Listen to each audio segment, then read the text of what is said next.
जिन शरणम तीर्थ ट्रस्टी एवं गुरुदेव के अन्य भक्त श्री भूपेंद्र हुमड़, श्रीमती रेखा हुमड़, देव, वीना, मायरा, अंकुश, प्रेक्षा, अनीशा हुमड़ एवं समस्त हुमड़ परिवार, Mumbai Vapi, firm Premium Polyalloy limited.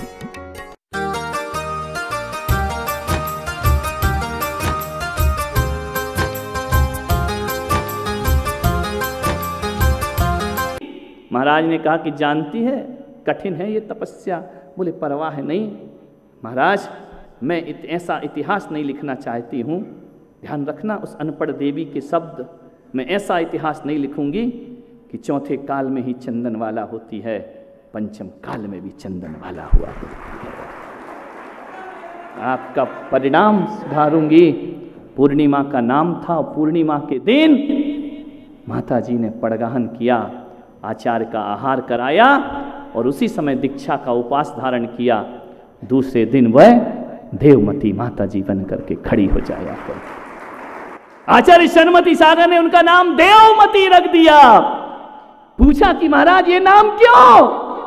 बोले तपस्वी के आहार के बाद देवता आते हैं ना, तो ये आपकी दादी भी देवी बनकर मेरे सामने आई और मैंने इसका नाम आरिका देवमती माता जी रख दिया। मान्यवर, मुझे याद है जब वो घर छोड़ के जा रही थी, मैं बहुत छोटा था, लाडला था, बड़ा प्यारा था, सबसे छोटी संतान था।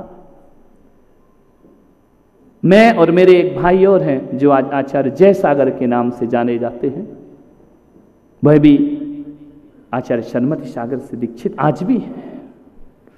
हम दोनों छोटे छोटे थे, चचेरे भाई थे। घर का मंदिर था। माता जी ने अपनी अपार दौलत की साम्राज्ञी, 60 गांव की जमींदार थे इनके परिवार के लोग। इन्होंने दौलत में से इनके जब विवाह होकर के इनका आया तो इनके ससुर ने पूछा कि तुम मुंह दिखाई में क्या चाहती हो? उन्होंने कहा कि तुम्हारे गांव में जिनालय नहीं है ना, मुंह दिखाई में मुझे भव्य जिनालय तैयार करके दीजिए। आज भी वह जिनालय वहां पर है। उस जिनालय को बनाया, चंदा प्रभु भगवान का जिनालय बनाया। पंच कल्याणक हुआ, सौधर्म इंद्राणी बनने का सौभाग्य जिन्हें प्राप्त हो गया। और उस समय से उनके ससुर ने उनका नाम पूर्णिमा की जगह इंद्राणी कहना, पुकारना शुरू कर दिया अपने जीवन में। ऐसी वह विरासत लेकर आई। ध्यान रखना, मंदिर बनाया, रोज पूजा पाठ करते हैं। मेरे पिता का देहावसान हो गया, वह झटका, वह आघात वो सहन नहीं कर पाए। उनकी पहली औलाद थे वह। उस दिन से उन्होंने जमीन पर सोना प्रारंभ कर दिया। मेरी बहू विधवा रहे और मैं सज-धज कर रहूं, ये नहीं हो सकता है। उन्होंने सारे श्रृंगार का त्याग कर दिया और भगवान के चरणों में जाकर स्वयं, उस समय मुनि महाराज नहीं मिला करते थे, सप्तम प्रतिमा के व्रत ग्रहण कर लिए कि मैं 7 प्रतिमा लेकर के रहूंगी, 24 घंटे में एक बार भोजन करूंगी, शरीर में रंगीन वस्त्र नहीं डालूंगी, श्वेत वस्त्र धारण करूंगी। ऐसा उन्होंने अपना व्यक्तित्व बनाया। इसीलिए तो दीक्षा धारण कर ली उन्होंने। जब वो जाने लगी, मुझे बुलाया, इधर आ। मैं छोटा था ना, मंदिर नहीं जाता था। घर के सामने जितनी दूर एक कैमरा रखा, इतनी दूर तो मेरे घर के सामने मंदिर था जो उन्होंने ही बनवा करके रखा था। घर से ही भगवान के दर्शन हो जाते थे। मैं कहता था मुझे मंदिर नहीं जाना है, मैं यहीं से कर लेता हूँ। मालूम है वो क्या कहती थी? बेटा, छोटा था, 4वीं 5वीं पढ़ता था। बोले जो भगवान के दर्शन दूर से करता है वो भगवान से दूर हो जाता है, और जो पास से करता है वो भगवान के पास पहुँच जाया करता है। हमें कहती थी मैं तुम्हें 50 पैसे दूंगी, 25 पैसे दूंगी, भगवान का अभिषेक करके दिखा दे मुझे, बस एक बार अभिषेक करा दे, मैं तुझे पैसा दूंगी। 10 पैसे, 5 पैसे उस समय बहुत होते थे। मुझे और जयसागर को पैसा दे करके अभिषेक का, हम लोग भागते थे छूट छूट के, नहीं करना हमको अभिषेक, ये क्या रोज रोज धोती दुपट्टा पहना देती हो, पहनो बेटा पहनो, अभिषेक करो भगवान का। पैसों की लालच में हम लोग भगवान का अभिषेक करते थे। पैसों की लालच, भगवान नहीं चाहिए था। वेदी पर खड़े हो गए, बहुत ऊंची वेदी। जयसागर, जो सुनील नाम जिनका था, बड़े चंचल प्रवृत्ति के थे, बड़े शरारती थे। हम लोग ऊपर चढ़ते थे, मैं छोटा था, वो थोड़े बड़े थे, मेरी धोती खींच दिया करते थे, मैं वहीं रोने लगता था जोर जोर से। दादी आती, इसने मेरे कपड़े उतार दिए।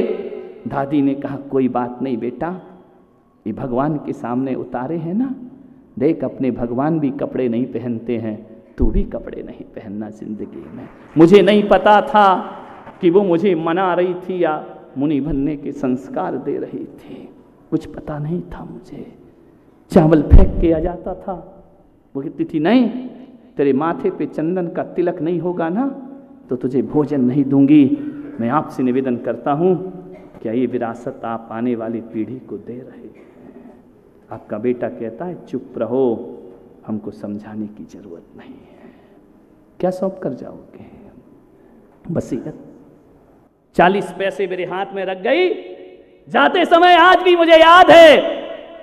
मैंने कहा जा रही है तो 40 क्यों? बोले 40 इसलिए दे रहे हैं बेटा कि 40 पैसे तो तेरे पूर्वजों की धरोहर है, 60 पैसे तुझे कमाना है अपनी जिंदगी में। पूरा 100 दे करके जाऊंगी तो तू जिंदगी में कुछ नहीं कर पाएगा। बोलिए ये ज्ञान, ये बुद्धि कहाँ से आती उन अनपढ़ लोगों में? ध्यान रखना। कुछ नहीं, स्कूल भी नहीं देखा था उनने, और दीक्षा के बाद इतना पढ़ा 60 साल 70 साल की उम्र में कि जाने से पहले एक ग्रंथ लिख करके गई जिसका नाम देववाणी रखा गया। वो ग्रंथ आज भी मेरे पास है। ध्यान रखना, सोचना है आपको। बोले 60 पैसे तू कमाना। मैंने कहा कैसे कमाऊंगा? बोले मुनि बन जाना, 60 पैसे पूरे हो जाएंगे तेरे। मैं गया रामटेक में, माता जी महाराज का चतुर्मास था, चंद्रमती सागर महाराज जी नागपुर चतुर्मास किया। मारिका बनने के बाद पहली बार मैं दर्शन को गया तो रोने लगा, लिपट गया उनसे कि तू घर वापिस चल। उनकी पिच्छी छीन ली मैंने। बहुत प्यार था मुझे उनसे, माँ से ज्यादा हम लोग दादी को प्यार किया करते थे। उसने मुंह फेरा, मैंने कहा देख मैं बहुत छोटा था, मैंने कहा तुम मुझे क्या देकर आई हो? बोले मेरी माँ से उन्होंने कहा कि कुसुम ये क्या मांग रहा है मुझसे? बोले दो, तुम्हारा पोता है, क्या देना चाहती हो? मालूम है माता जी आहार से लौटी और मेरे हाथ में पिच्छी रख दी। बोले ले मेरी विरासत, मैं ये तुझे संपदा सौंप करके जा रही हूं, ध्यान रखना। और ये पिच्छी रखना बेटा, साधु बनना, महाराज बनना, घर गृहस्थी में जीवन मत फंसाना अपना। मालूम है वो पिच्छी जिस दिन मुझे आचार्य पुष्पदंत सागर जी महाराज ने पिच्छी दी, उस समय मुझे वही लग रहा था कि स्वर्ग से वो आकर आनंदित होकर मेरे हाथ में पिच्छी पकड़ा रही है। पिच्छी पकड़, ये मेरी विरासत है, ये मेरी वसीयत है। एक सन्यासिनी, इससे बड़ी विरासत दूसरी कोई नहीं दे सकती है, ध्यान रखना। आज उनका पुण्य स्मरण दिवस है। मान्यवर, ऐसा उनका जीवन है, कितना बोलूं कितना बोलूं कितना बोलूं, उनके संस्मरण कभी खत्म नहीं हो सकते हैं। मैं आपसे इतना ही निवेदन कर रहा हूं, याद रखना चाहते हो ना जिंदगी में अपने आप को? चाहते हो कि हम जिंदगी में हमें लोग याद रखें? ध्यान रखना, दो ही लोग जिंदगी में याद रखे जाते हैं, केवल दो लोग। तीसरे किसी को दुनिया याद नहीं करती है, केवल दो लोग। मालूम है वो कौन है? एक तो वो लोग जो कुछ लिख कर जाते हैं, ध्यान रखना, उन्हें सदियों सदियों दुनिया याद किया करती है। आचार्य कुंद कुंद 2000 वर्ष पहले लिख कर गए, आज भी हम कहते हैं मंगलम भगवान वीरो, मंगलम गौतम गढ़ी, मंगलम कुंद कुंदाद्यो, जैन धर्मोस्तु। मंगलम बाबा तुलसीदास रामायण लिख गए, जब तक राम का नाम रहेगा तब तक तुलसीदास को प्रणाम किया जाएगा, ध्यान रखिए। सोचना है, नारायण कृष्ण गीता दे गए, और जब जब आत्मा की अजरता अमरता की बात होगी, नारायण कृष्ण याद किए जाएंगे, ध्यान रखना। आप क्या सौंप के जा रहे हैं अपने बच्चों को? विचार करिए। एक तो वो लोग याद किए जाते हैं जो कुछ लिख कर जाते हैं, या वो लोग याद किए जाते हैं जिन पर कुछ लिखा जा सकता है। आप किस श्रेणी में हैं? आप कुछ लिख कर तो जान ही रहे हैं। जो लिख नहीं सकता है उसे जिंदगी ऐसी बनाना चाहिए कि उस पर कोई दूसरा लिख सके, ध्यान रखिए। ये दो लोग मर के भी अमर हुआ करते हैं। राम ने अपने जीवन में कुछ नहीं लिखा, महावीर ने अपने जीवन में कुछ नहीं लिखा, कागज कलम भी नहीं उठाई, लेकिन ध्यान रखना महावीर ने ऐसा जीवन जिया कि उन पर लिखा जा सकता है। राम, कृष्ण, बुद्ध, इनने क्या लिखा? कुछ नहीं लिखा, लेकिन जिंदगी ऐसी जी कि इन पर 1000 पृष्ठ का ग्रंथ भी लिखा जाए तो महावीर का चरित्र पूरा नहीं हो सकता है। ध्यान रखना, इतना विराट चरित्र है। तुम्हारा चरित्र कैसा है? क्या लिखें तुम पर? बोलो, क्या लिखें? है या चलो तुम लिख के जाओ? अरे दूसरों का छोड़ो, अपनी स्टोरी लिख करके जाओ। लिख सकते हो, क्यों नहीं लिख सकते? जिंदगी तो तुमने भी जी है ना। किताब तो तुम बहुत बड़ी लिख सकते हो, 100 पेज भी अपने ऊपर लिख सकते हो, लेकिन तकलीफ तो तब आएगी कि उस किताब का टाइटल क्या दोगे। विचार करिए, विलन या हीरो। मैं आपसे निवेदन कर रहा हूं, आज ही घर जाना, अपनी जिंदगी की स्टोरी खुद लिखना कागज पेन पर। पता पड़ेगा लिखने के बाद, जब उस किताब का टाइटल देना होगा ना, तो कंस लिखोगे या कृष्ण लिखोगे, राम लिखोगे या रावण लिखोगे, महावीर लिखोगे या मारीच लिखोगे। नाम से कुछ नहीं होता, किताब का टाइटल क्या दोगे? आपकी आत्मा से पूछना, यदि मैं अभी तक के जीवन का आकलन करूं तो मेरी किताब का टाइटल क्या होगा? ध्यान रखिए, संसारी, क्रोधी, मानी, मायाचारी, यही होगा ना तुम्हारी जिंदगी का टाइटल। यदि जिंदगी अच्छे से जी होगी ना तो बहुत सुंदर शीर्षक निकल के आएगा। ध्यान रखना मान्यवर, क्या लिखा जाएगा तुम पर? कभी सोचा है? यदि आपसे मैं बोल दूं ना महावीर पाटनी से कि फलाने आदमी पर 10 मिनट बोलो, पसीना आ जाएगा आदमी को। 10 मिनट बहुत होते हैं, घंटे भर की बात नहीं कर रहा हूं। 10 मिनट किसी पे बोला जा सकता है? 20 मिनट किसी पे बोला जा सकता है? नहीं बोला जा सकता है। जो पूरी जिंदगी अच्छे से जीता है ना, उसके लिए 10 मिनट बोला जा सकता है। और जिसने जिंदगी गलत तरीके से जी हो, क्या बोलोगे उस पर? आपसे कहा जाए आप अपने बारे में अच्छाइयां गिनाओ, तो शायद आप भी नहीं गिना पाएंगे हम कैसे हैं। इसके भरोसे मत रहो कि मरने पे लोग हमें अच्छा बोलेंगे। मरने पे बोल दिया तो क्या खाक बोल दिया? ध्यान, उसमें अभी क्या बोलेंगे? ध्यान रखना, अभी तुम निपट जाओ और श्रद्धांजलि यहाँ पर हो, यही तो बोले हाँ बहुत अच्छा था, बहुत, और क्या बोलूँ कैसा था? अच्छा था, ठीक था, समाज में दान कर देता था। भगवान उसकी आत्मा को शांति दे, उसकी को मिले या नहीं मिले, वक्ता को शांति मिले, नीचे बैठे जा करके। ध्यान रखना है। और मेरे से पूछना कि लिखो अपने महावीर पर बोलो, तो मैं पुलक सागर कहता हूं 100 साल की जिंदगी कम पड़ जाएगी, लेकिन महावीर का जीवन नहीं हो पाएगा। ध्यान रखना, क्या लिखा जाएगा आप पर? मैं जीवन को बदलने की बात कर रहा हूं। आपके बच्चे आपको आदर्श मानते, आपकी बहू आपको आदर्श मानती है, आपका पति आपको आदर्श मानता है, आपकी पत्नी आपकी देवतुल्य आपको मानती है? नहीं मानती ना, तो आज से ही बदल लो अपनी जिंदगी। ध्यान रखना, इस गलत फहमी में मत जियो कि पति परमेश्वर होता है। कोई परमेश्वर नहीं होता है। ध्यान रखना, काय का परमेश्वर? ये परमेश्वर दिख रहा है? राक्षसों जैसा तो आचरण है। ध्यान रखना, मुंह में मसाला दबा के घूम रहा, ये पति परमेश्वर है। दारू की बोतल हाथ में है, ये पति परमेश्वर है। रोज मंदिरों में इसको उसको ताकते फिरता है, ये परमेश्वर है।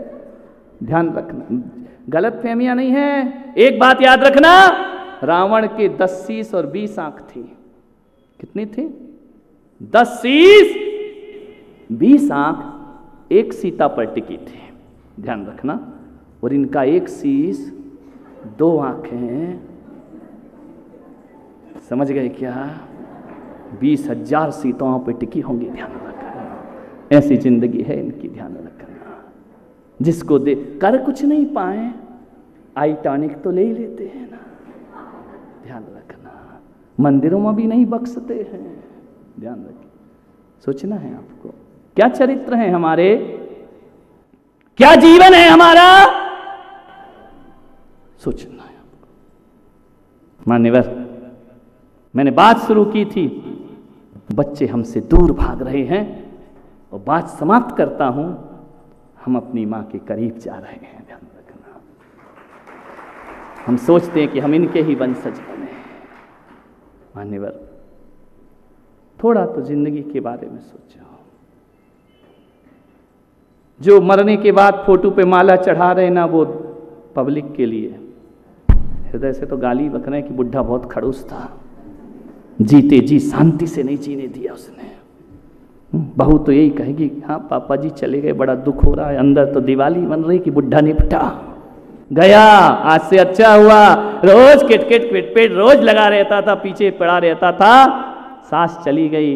ये सब नकली आंसू हैं, वो भी कहाँ आते हैं आजकल आंसू मांसू। ध्यान रखना, कहाँ की सासू कहाँ के आंसू, ध्यान रखना, विचार करना है आपको। ऐसा जीवन बनाओ कि जब तुम जाने लगो ना, तुम्हारे जाने के बाद वो स्थान, रिक्त स्थान दिखना चाहिए, वो खाली स्थान तुम्हारी आंखों में आंसू भरना चाहिए। हम संत तुम्हारी नगरों में आते हैं ना, तो बैंड बजा के नाच गा के लाते हो, और जब हम जाते हैं ना तो आंखें भर देते हो। ध्यान रखिए, किस वजह से भर देते हो? एक एक आंख भीग जाएगी जिस दिन विदाई होगी। किस लिए रोते हैं लोग? चरित्र के लिए। ध्यान रखना, मैं यही कहूंगा कि ऐसा जीवन बनाना कि तुम्हारा बेटा तो क्या, तुम्हारा पोता भी गर्व से तुम्हारा नाम ले सके, जैसा नाम आज औरंगाबाद में मैं देवमती माता जी का। अपने बच्चों के लिए आदर्श नहीं बन पा रहे, अपनी बेटी के लिए आदर्श नहीं बन पा रहे। आपकी बेटी कहती है पापा बीच में मत बोलो, तुम नहीं समझते हो, मम्मी तुम बिल्कुल घरेलू औरत हो, पूरी हाउस वाइफ हो, तुमको कुछ नहीं आता है जिंदगी क्या होती है।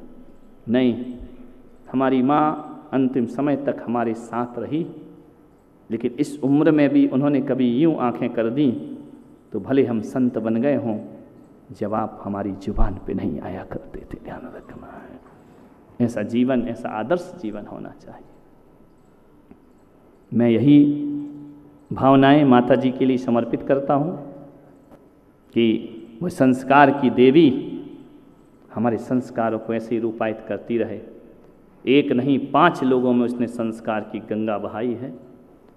मेरे जीवन के शरीर के बड़े भाई आचार्य हैं, मेरी चाची आरिका रही, मेरी माँ सप्तम प्रतिमाधारी गृह त्यागी समाधि मरण उन्होंने किया, और अभी अभी उस पीढ़ी में आगे बढ़ने वाला मेरे ग्रस्त जीवन के भाई का लड़का भतीजा, वह भी इस मार्ग पे आगे बढ़ रहा है। मैं यही कहता हूँ माता जी, तेरी लगाई हुई बगिया कभी सूखना नहीं चाहिए, और उसमें पिछी कमंडल के फूल खिलते रहना चाहिए, ये परंपरा आगे बढ़ते रहना चाहिए। कौन किसको याद करता है? ध्यान रखना, मर जाने के बाद लोग धन दौलत याद नहीं करते। का हो गया, आप सबने सुना, अनुग्रहित हूँ। जय महावीर।